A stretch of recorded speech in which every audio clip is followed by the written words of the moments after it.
Этноквест, петушиные бои и чувашские народные танцы. В Чебоксарском парке имени Андриана Николаева прошел фестиваль Ача-Пача-Акатоя. В детском празднике, основанном на чувашских традициях, приняли участие более 400 ребят со всей республики.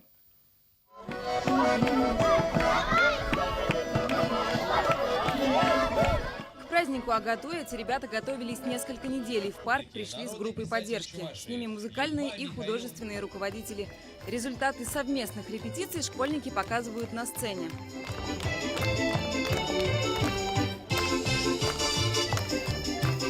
Юные таланты пока ждут своего выступления, посещают тематические площадки. Юный чебоксарец с богатырским именем Илья решил обыграть своих товарищей в петушиных боях и не прогадал с тактикой.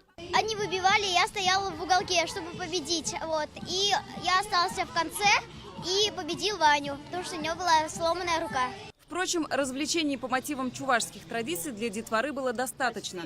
Ребята разгадывали этнический кроссворд, мерились силами богатырскими и приобщались к вышивке. В игровой форме мы хотим, чтобы дети запомнили все изюминки чувашской культуры, чтобы они берегли свой язык чувашский, чтобы они знали свои национальные обряды. Детский Агатоy уже второй год проходит на республиканском уровне, и на этот раз на праздник приехала 21 команда.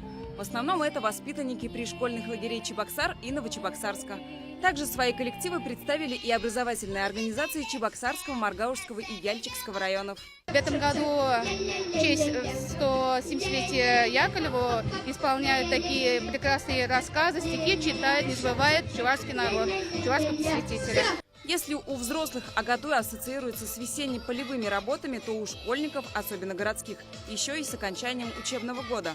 По словам организаторов и гостей парка, фестиваль Ача-Пача-Акатоя уже стал привычным дополнением ко Дню Республики.